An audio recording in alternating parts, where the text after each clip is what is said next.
चींटी और कबूतर की कहानी।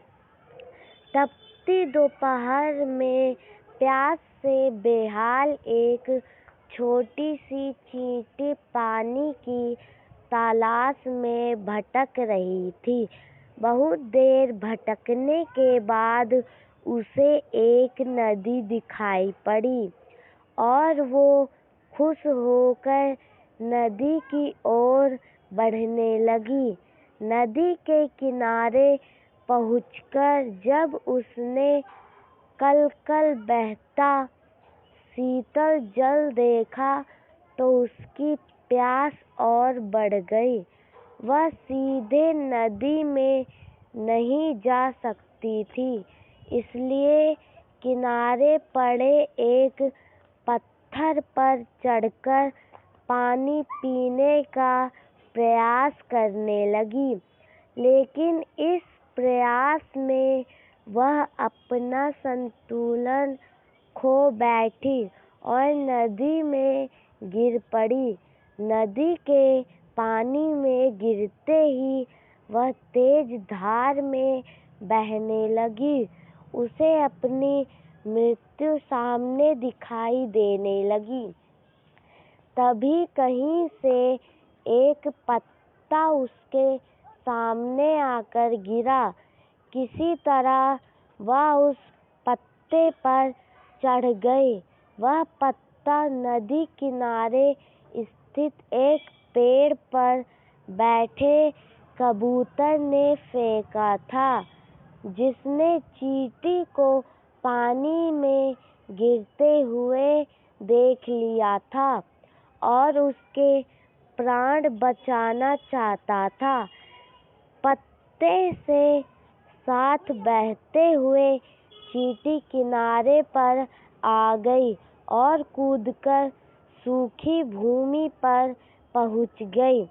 कबूतर ने निस्वार्थ भाव से की गई सहायता के कारण चींटी की जान बच पाई थी।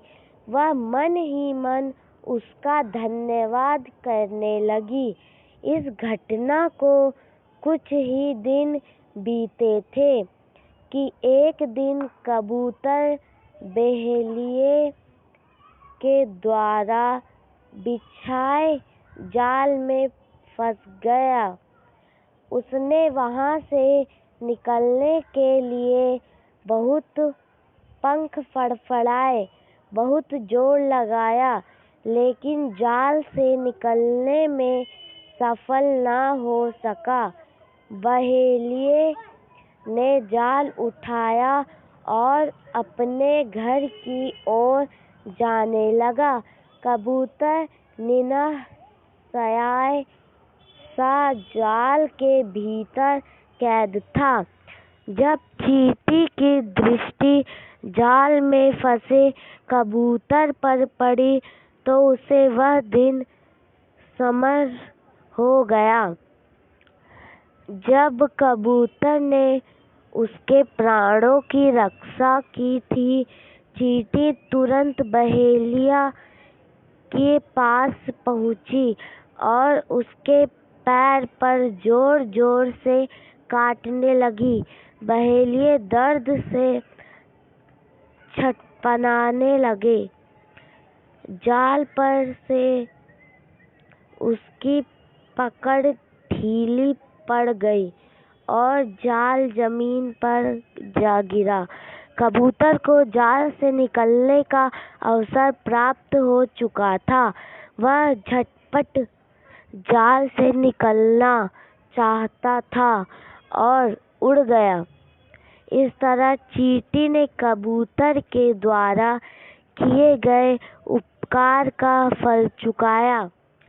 बच्चों, इस कहानी से हमें यह सीख मिलती है कि कर भला तो हो भला। दूसरों पर किया गया उपकार कभी व्यर्थ नहीं जाता। उसका प्रतिफल कभी न कभी अवश्य प्राप्त होता है। इसलिए सदा निस्वार्थ भाव से दूसरों की सहायता करना चाहिए। बाय।